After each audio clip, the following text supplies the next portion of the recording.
Buenos días, saludos desde el Centro Universitario UNED Melilla, donde cada miércoles nos trasladamos para grabar este espacio a primera hora de la mañana, espacio que podrán escuchar a partir de las 1:10 en Onda Cero Melilla. En esta ocasión tenemos con nosotros a Luis Escobar, él es presidente de CESIF Melilla. Buenos días, Luis. Buenos días, bien hallado. También tenemos con nosotros a Álvaro Torremocha, compañero de Popular Televisión. ¿Qué tal? Buenos días. Fabián también en las cámaras de Popular Televisión. Muchísimas gracias por poner esta grabación.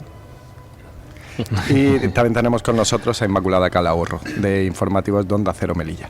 Hola, buenos días. Luis, para empezar me gustaría tratar, digamos, el tema de la última semana, la implantación de las 35 horas semanales. ¿Cómo va esa situación en Melilla? ¿Se está implantando esas 35 horas? Bueno, se está empezando a negociar en los diferentes ámbitos. El Ministerio de Función Pública en las instrucciones dio el plazo de un mes para su implantación, pero en el seno de la Administración General del Estado. Sin embargo, hay otros sectores que también se mencionan en esas instrucciones, como es el sanitario, el educativo y el de instituciones penitenciarias, las prisiones, donde lo que se llama es a negociar cómo se hará la implantación. En este momento, entonces, en Administración General del Estado están organizando esa implantación dentro de ese mes, y en el resto de ámbitos pues se está empezando a negociar.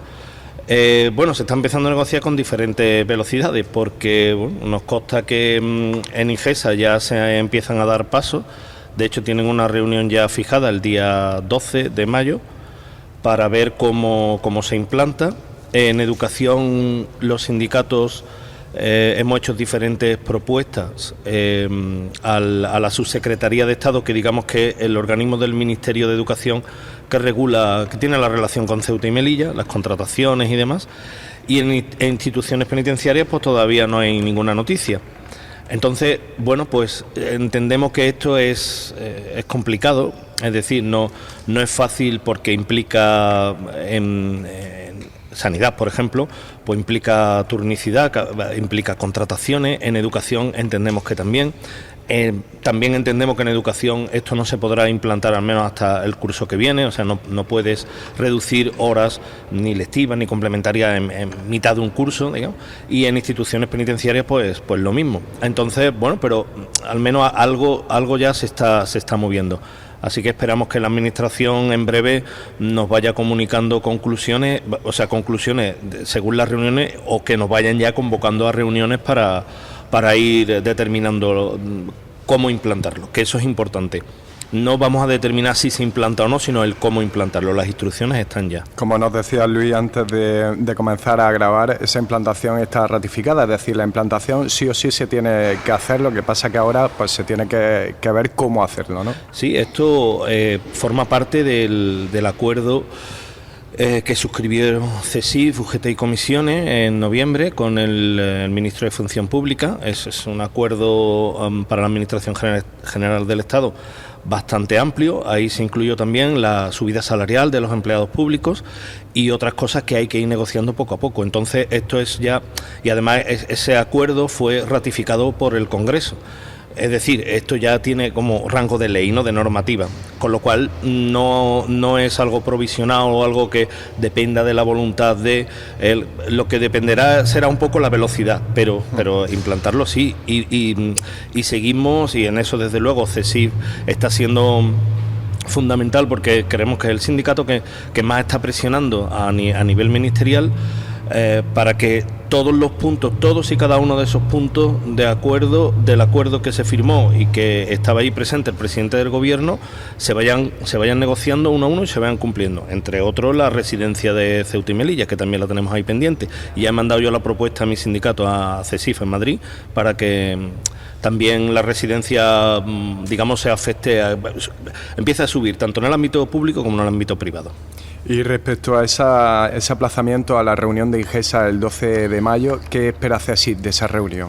Bueno, esperamos colaboración, cosa que algunas veces de verdad lamentamos mucho. Mi compañera Ana Eusebio, que está haciendo un gran trabajo de reivindicativo, siempre me lo comenta, ¿no? Que algunas veces resulta frustrante el reivindicar, el pedir, el razonar y encontrarte una administración que es como un muro, que no escucha, que no le trasciende nada. Bueno, aquí, al haber ya una orden, pues esperamos que esto se haga con la mayor agilidad posible, porque claro, los trabajadores están empezando a preguntar qué pasa con las 35 horas, y no es quizás por capricho, sino porque tenemos unas plantillas muy tensionadas, y sobre todo en el ámbito sanitario, también en el ámbito educativo y en el ámbito de prisiones, pero el ámbito sanitario especialmente, que afecta a la ciudadanía de forma directa.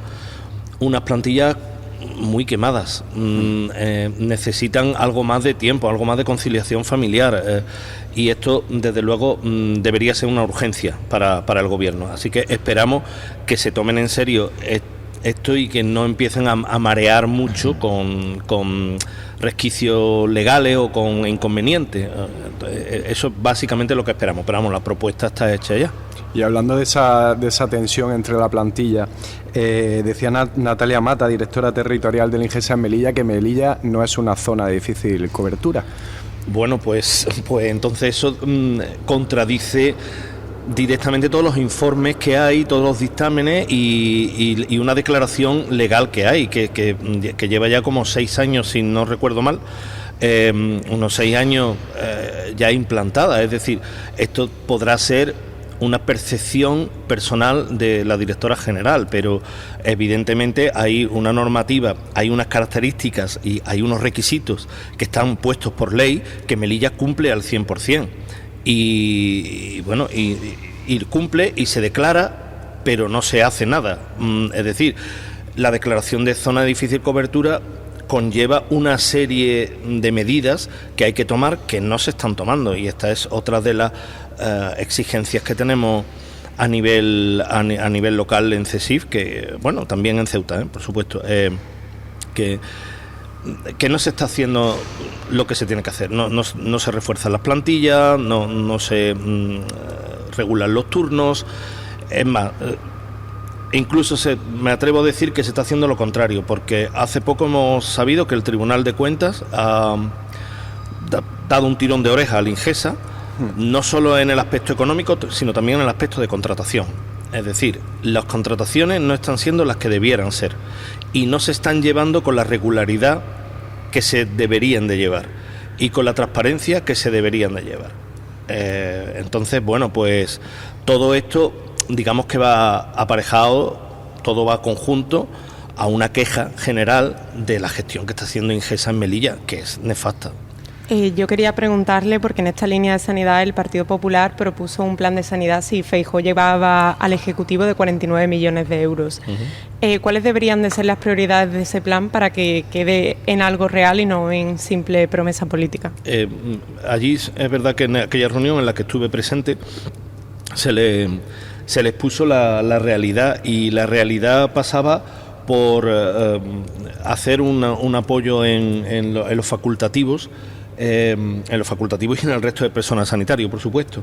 Es decir, hay un déficit de plantilla tremendo. O sea, el último ejemplo lo hemos sacado a los medios hace poco.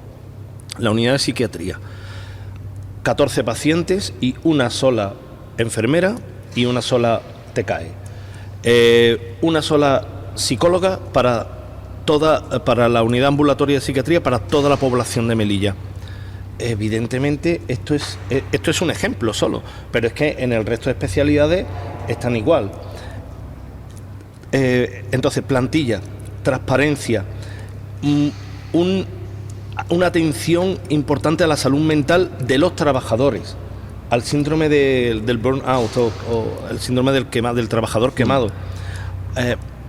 Hay muchas medidas que hay que tomar y que el Partido Popular allí incluía en su plan. Entonces nosotros, bueno, pues nos congratulamos de que al menos esté en el plan, y además un plan con memoria económica. Otra cosa es que si llegan a gobernar, ese plan se desarrolle, se lleve a cabo y a ver cómo se lleva a cabo, que fue lo que dijimos allí. O sea, nos parece muy bien, el plan está perfecto, todo, el papel lo aguanta todo, como se dice. Está muy bien que se haya puesto una memoria económica para ponerle números a eso. Si es el compromiso real y luego lo llevan a cabo, fantástico. Se habló de fidelización, de traslados y de carrera profesional. ¿Cuál considera que es la prioridad fundamental? Bueno, la fidelización es muy importante y en eso enlazo con lo de antes de la residencia a nivel general de todos los empleados públicos. Es importante que el facultativo o el sanitario que venga aquí a Melilla se quede.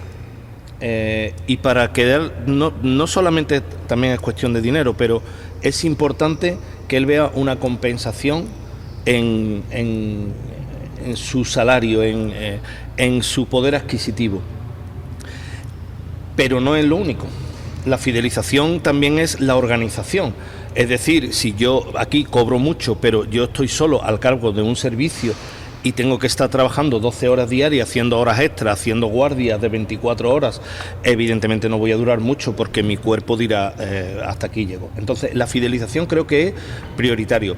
Por supuesto, la carrera profesional es algo que es también, anima también a los diferentes trabajadores a formarse, a intentar hacer más funciones y es una cosa que está contemplada dentro del acuerdo marco que se firmó y que todavía desde luego no se ha puesto en funcionamiento.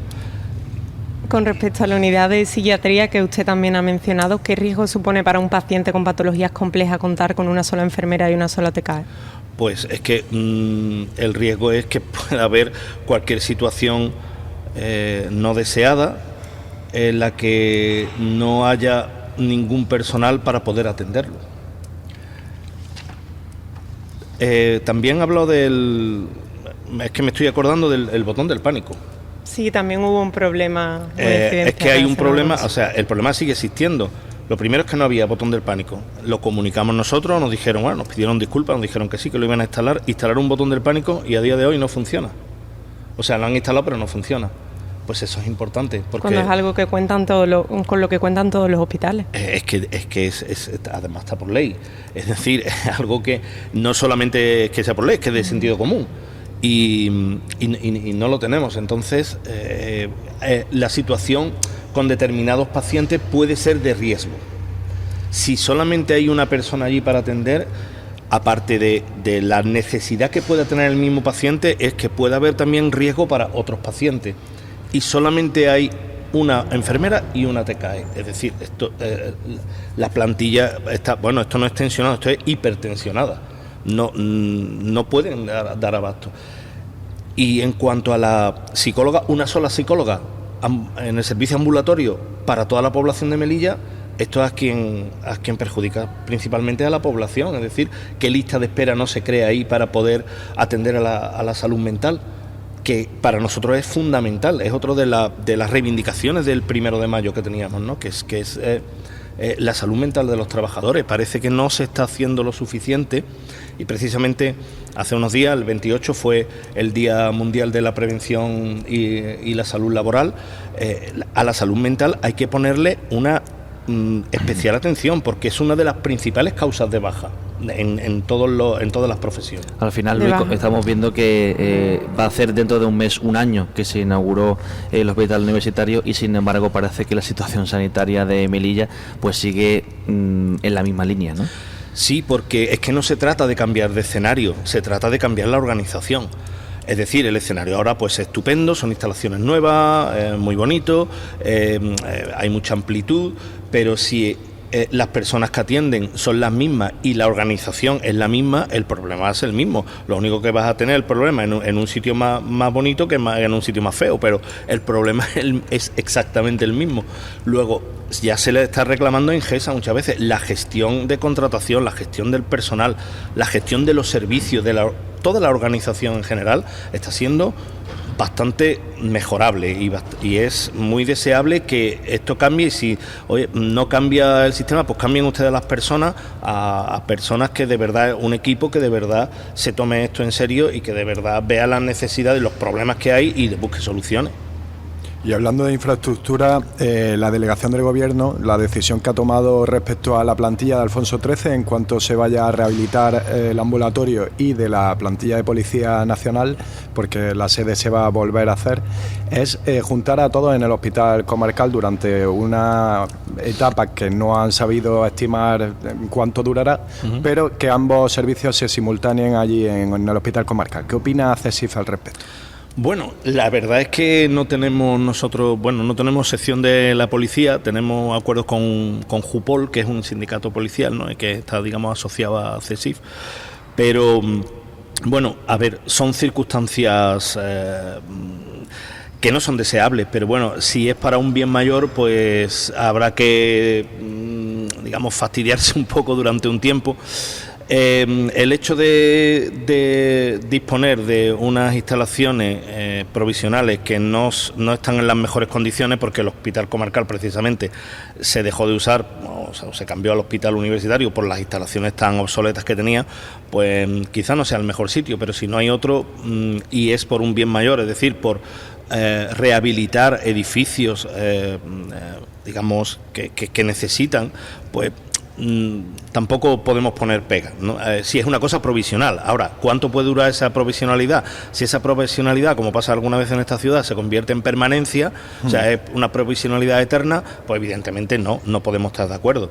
Si es algo que va a durar unos meses, un año máximo, pues se licita, se rehabilita un edificio, pues si no queda más remedio, los espacios son los que son. Otra cosa es que pueda haber otras alternativas, que ahora mismo a mí realmente no se me ocurre cuál puede ser. Y me gustaría incidir en unas declaraciones que has hecho antes, que cuando te he preguntado sobre Melilla, si es una zona de difícil cobertura y tal, me decías que según la percepción de la directora territorial del Ingesa, no lo es, pero claro, esa percepción revoca directamente sobre la plantilla. ¿Qué opina CESIF sobre la gestión de Natalia Mata? A ver, yo no... Siempre puedo hablar de gestiones, no de personas, evidentemente. Nosotros creemos que ahora mismo en la dirección del hospital y la gerencia de Ingesa, la que de alguna forma no lo está haciendo bien. No está siendo transparente. Ayer precisamente tuve que pedir de forma oficial, ya por enésima vez, que nos remitiesen las actas de las reuniones que tenemos con Ingesa en todos los ámbitos. Cuando se hace aquí en Madrid con la Junta aquí en Melilla con la Junta de Personal, tanto como se hacen en Madrid con los representantes de Ceuta y Melilla. No tenemos actas reflejadas donde están los acuerdos, donde que nosotros podamos. A mí me parece que aquí la directora puede hacer mucho. Todavía no hemos encontrado solución a unas contrataciones de plantilla que se hicieron de una forma un tanto irregular, saltándose el orden de la lista, que denunciamos nosotros en su momento. Ella, que entró algo después, creo que tenía que haber puesto solución a esto y no... O sea, creemos que el cargo no debe ser un cargo político solamente para salir en los medios. Tienes que... de verdad, y que no quiero criticar a las personas, porque es verdad que también hay que ponerse en su lugar y hay que ver qué le dejan hacer, porque muchas veces no tiene las competencias que a ella a lo mejor le gustaría tener para poder hacer más. Pero si hay que gritar en Madrid, se grita en Madrid. Y si hay que escuchar más y sentarse más con los representantes de los trabajadores, que lo haga. Dicho esto, no tengo más crítica, es decir, no me gusta hacerlo sin ponerme en la piel de las personas. Entiendo que la gestión de la sanidad en Melilla, como la gestión de la educación y de otras cosas, no es fácil. Pero evidentemente estás en un cargo y ese cargo conlleva una responsabilidad y nosotros te vamos a mirar a ti, no vamos a mirar, nos vamos a mirar a nuestro superior inmediato. Espero que desde luego todo se resuelva y que con buena voluntad se vaya desencallando ciertas situaciones que llevan ya un tiempo y que algunas veces pasa por quitar a personas de equipos. Y ya no hablo de ella, hablo de gente quizás un poco más abajo. ¿Hay comunicación entre la directora territorial y los sindicatos? Pues a mí no me consta. A mí me consta que la que hay es muy institucional en el sentido de cuando hay reuniones en Madrid que están presentes, pero esta es una de las quejas de CESIF al respecto. No, la comunicación es bastante precaria. Muchas veces peticiones y no nos responden, y llamamos a la puerta y no nos abren, y en fin, tenemos ese déficit de comunicación que me parece que habría que solventar. En marzo, CESIF se concentró por la activación de la bolsa de empleo del Inserso, que calificaba de desactualizada e injusta. ¿Ha habido alguna novedad o solución con respecto a eso? No, desgraciadamente no. Ahí estamos viendo a ver cómo pueden, digamos, compensar de alguna forma a las personas que en su momento tenían unos requisitos, que después salió una norma que esos requisitos ya no eran válidos, y ahora se aplica, bastante tiempo después, se aplica una norma echando a gente a la calle. Estamos intentando con la directiva de allí, de Inserso, pues hacer lo posible para minimizar el impacto. Es decir, para que los trabajadores puedan ser recuperados cuanto antes, aquellos que han perdido su empleo, o poder mantenerlo. Evidentemente nosotros lo que pedimos es que se refuercen las plantillas, es decir, que esas personas se mantengan porque haya un aumento de contratación, que ahora con las 35 horas igual sí podemos conseguirlo. Esa problemática con la bolsa del Inserso, ¿cómo repercute en la estabilidad de los trabajadores y sobre todo en la calidad asistencial de los usuarios? Pues repercute muy negativamente, evidentemente. Hay una de nuestras reivindicaciones que hemos hecho ahora en el 1 de mayo ha sido sobre la estabilidad y la temporalidad. Es decir, hay mucha temporalidad en los trabajos, sobre todo en el trabajo público. Y esta temporalidad o esta falta de estabilidad también perjudica a las personas, porque estar en un trabajo sin saber si el mes siguiente vas a seguir o no vas a seguir, o si me van a llamar o no me van a llamar, pues causa mucha tensión, mucho estrés, causa también alguna deficiencia o alguna inconveniente en la economía familiar. Entonces, pues evidentemente en la estabilidad de las plantillas esto es muy negativo. Lo otro que me preguntabas era, perdón, era por la estabilidad ahí. Sí, que cómo repercute en la calidad asistencial de los usuarios. Una plantilla tensionada, una plantilla estresada, una plantilla insuficiente, evidentemente repercute en la ciudadanía, porque los servicios sociales, sociales o servicios, digamos, normales en cualquier ámbito público, a quien inciden directamente es al servicio, a la ciudadanía. En esta misma línea denunciasteis fuga de profesionales en la residencia de mayores. Sí, sobre todo al hospital, porque hay unas diferencias salariales, hay diferencias en condiciones de trabajo, y en cuanto alguien de la residencia ve que le ofrecen un contrato, aunque sea de 2 meses en el hospital comarcal, deja el puesto en la residencia, se va al hospital. A lo mejor puede volver con una figura que se llama la excedencia, pero igual luego no puede volver. Pero bueno, el caso es que cuando un trabajador se va de la residencia, la cuestión es que no se le sustituye. Es que ahí está el problema, ahí tenemos el problema. Cada vez hay esa fuga, o no se sustituye al corto plazo. ¿Y qué incentivos o mejoras podrían ayudar a retener plantilla y evitar esa fuga de profesionales? Evidentemente un sistema de cobertura de sustituciones, de cobertura de plaza más ágil que el que se tiene.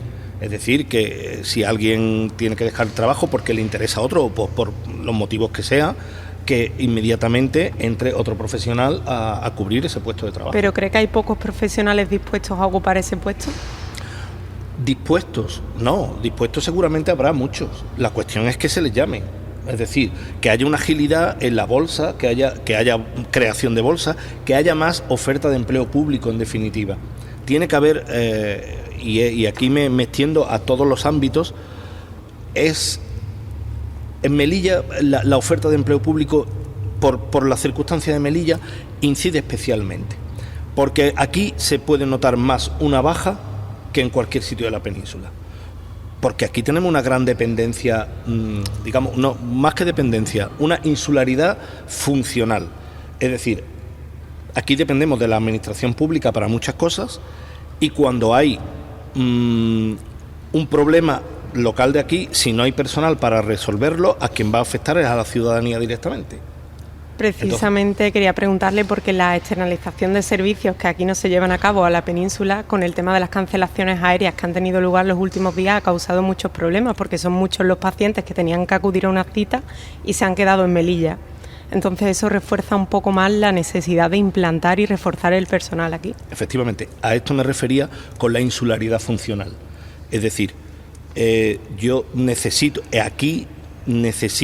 tener personas en el ámbito sanitario, en el ámbito educativo, en el ámbito policial, en el ámbito judicial, en todos los ámbitos, o en el ámbito simplemente de una asistencia social o hacer un trámite.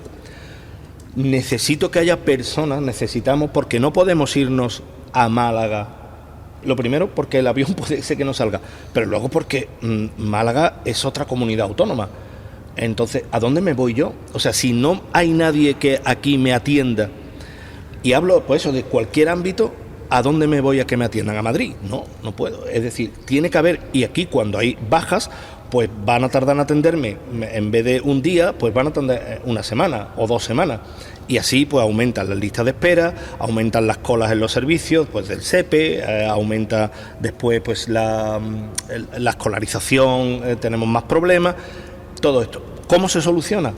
Con una oferta de empleo buena, con una oferta realmente ajustada a la necesidad de Melilla, no a lo que digan de Madrid, que creen según la plantilla que puede hacer falta. No, es que aquí hace falta mucho más personal. Paralelamente, por finalizar esta primera ronda de preguntas, quería preguntarle si cree que la sección de competencias a la ciudad autónoma, como ocurre en Andalucía, pues ayudaría a mejorar un poco esta situación. Bueno, si la ciudad autónoma tiene más agilidad a la hora de contratar, pues sí, pero habría que verlo en cómo hacerlo. Seguramente habría más cercanía en la administración al tener competencia. Seguramente habría cosas que se harían con más agilidad. Pero bueno, hay que ver cómo se organizaría el área, a quién pondrías a trabajar, o sea, a quién me refiero, no responsable, sino a cuántas personas, cuántos funcionarios y cómo se organiza. Si la organización es buena y hay efectivos dispuestos y hay una agilidad, pues evidentemente sí sería positivo.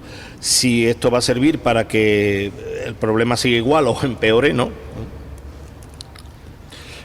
Luis, lamentablemente quedan pocos minutos para la finalización del programa de los desayunos de la UNED, pero sí me gustaría abarcar un poco también el tema de educación, porque son ya, iba a decir históricas, pero sí que son bastante recurrentes las reivindicaciones de los docentes, sobre todo en términos de agresiones que han sufrido, sí. Y también de la burocracia, del exceso de burocracia, ¿verdad? Sí, bueno, en cuanto a las agresiones, hoy precisamente, bueno, no sé si hoy o mañana, teníamos una reunión de la Comisión Permanente de la Junta de Personal para empezar a hacer otra nueva movilización, porque ya hemos tenido más noticias de agresiones a docentes. No ha trascendido mucho, pero a nosotros nos ha llegado y bueno, nosotros ya en reuniones con la directora provincial le hemos expuesto las reivindicaciones, las medidas que nosotros queremos que se lleve a cabo. Lo que a nosotros nos parece muy importante es, bueno, pues que haya más mediación, que haya más personal en el departamento de orientación, que haya más educación hacia la familia y también importante que se implante un servicio de vigilancia en los centros educativos, especialmente en secundaria, pero bueno, en todos los centros educativos. No, el vigilante de seguridad no es para nada, o sea, no es para nada, sí, no es para nada, digamos, con carácter coercitivo, o sea, no me estoy explicando bien. No tiene que ser el escudo como tal, debe ser otro. el vigilante de seguridad hace, digamos, una labor de prevención. Sí. Es decir, muchas veces el vigilante de seguridad, por el hecho de estar ahí, ya hace que algunas situaciones ya se eviten. Luego, es verdad que hace un papel de mediación. Estamos hablando de menores, ¿eh? Entonces, un vigilante de seguridad pues no puede reducir a un menor, no puede tocarlo, es decir, que no. Me refería a eso, ¿no? Pero sí hace un gran papel a la hora de prevenir ciertas... y esto lo hemos visto porque en los institutos donde con los propios fondos se contrata un vigilante de seguridad hay mucho menos problemas que cuando no se contrata. El problema está ahí, que la vigilancia es bastante cara y los centros tienen que tirar de sus fondos propios y muchas veces son insuficientes porque son fondos que necesitan para el mantenimiento del día a día. ¿Qué es lo que pedimos nosotros? Pues que se haga un contrato mayor para toda Melilla con una empresa de seguridad y que simplemente en los momentos claves como salidas, entradas, recreo, también para prevenir o proteger al alumnado de ciertos elementos que aparecen ¿no? en la salida, sobre todo en la salida y en los recreos, que pueden poner en riesgo un poco la integridad del alumnado o del profesorado. Entonces eso nos parece importante, pero no es solo eso, o sea, no es solamente el vigilante de seguridad, es también menores ratios, mayor efectividad en los departamentos de orientación, con personal. Y la otra cuestión era, el exceso de burocracia. El exceso de burocracia. Bueno, ahora mismo el profesorado se queja muchísimo de que hay un proceso de digitalización de todo digamos la evaluación y el procedimiento de seguimiento del alumnado sin una formación adecuada y sin unos medios adecuados. O sea, se ha implantado un programa nuevo de gestión donde se hace ese seguimiento de alumnos y el programa tiene muchos fallos, no hay una formación, hay mucho profesorado que no sabe. Esto causa mucho estrés porque, claro, si a ti te piden, pues metes las notas aquí en la aplicación Fenicia, que es como se llama, y Fenicia falla, pues tú no puedes meter las notas y entonces y algunas veces, pues es que quiero poner lo que se suele decir un parte a un alumno, ¿no? Cuando un alumno se comporta, pues es como un aviso. Tienes que hacer, prácticamente un máster para poder poner un parte a un alumno. Esto es lo que esto es parte de la burocratización. Pero luego desde la LOMLOE también el proceso de evaluación es un proceso muy tedioso, es decir, esta evaluación por competencias que ellos, pues, en fin, es lo que se han sacado en esta ley, habrá otra ley donde se sacarán otra cosa, que será dentro de poco seguramente, porque en este país cambiamos de ley educativa cada 2-3 años, pues este proceso es bastante trabajoso para el profesorado. Mira, enlazando con lo de antes de las 35 horas, resulta que nosotros tenemos esas 35 horas, el profesorado la tiene dividida en ahora mismo de las 37 horas y media que hay actualmente, 30 horas son en el centro presenciales y 7 horas y media trabajo en casa. Yo os aseguro que ningún profesor... de casa son más, ¿no? Seguro. Muchos más. En casa hacen muchos más de 7 horas y media, porque muchos son, y lo digo por experiencia propia, porque soy profesor. Solamente el prepararte las clases, el corregir exámenes, eso ya te lleva un trabajo casi a diario y de fin de semana. Pero encima mete todo esto de la evaluación, que la evaluación no es simplemente corregir un examen o poner una nota, sino, y que ciertas cosas me parecen bien, que haya que dar un informe a los padres de la evolución y que ese informe sea lo más exhaustivo posible para detectar problemas e intentar corregirlos. Perfecto. Pero es que me pides tantos ítems que yo me llevo rellenando informes pues todas las tardes, media tarde. Y esto la pescaría que se une de la cola. Si son menos alumnos en mejor ratio, menos carga va a tener luego ese profesor en su casa. Efectivamente. A menos alumnos por aula, menos exámenes que corregir, menos evaluaciones que hacer, más tiempo, que nosotros también necesitamos la conciliación familiar y necesitamos tener tiempo libre. Y todo el mundo habla de cuántas vacaciones tiene un docente. Sí, es correcto, pero el tiempo que estamos trabajamos, os aseguro, mucho más de las 37 horas y media. Ahora las 35 horas, pues vamos a intentar que de esas 37 horas y media, las 2 horas y media que hay que trabajar, al menos 2 sean de presencia en el centro. Y quizás media, pero que también es un poco insulto. Es decir, ¿me vas a rebajar media hora de trabajo en casa si lo que estás haciendo es ponerme burocracia? Quítame tanta burocracia, automatízame todos estos procesos y entonces pues ya sí, podemos hablar de que yo en casa, en vez de 14 horas como estoy echando, pues eche 12 horas a la semana, por deciros, ¿no? Por un número, pero desde luego es muy superior a las 7 horas y media que tenemos. Pues seguiremos pendientes de cómo avanza todo, sobre todo también de esa reunión de Ingesa, y muchísimas gracias. Luis Escobar, presidente de CESIF Melilla. Muchas gracias por acudir a los micrófonos de Onda Cero. Gracias a vosotros. Un saludo. Les dejamos ahora con las noticias del mediodía.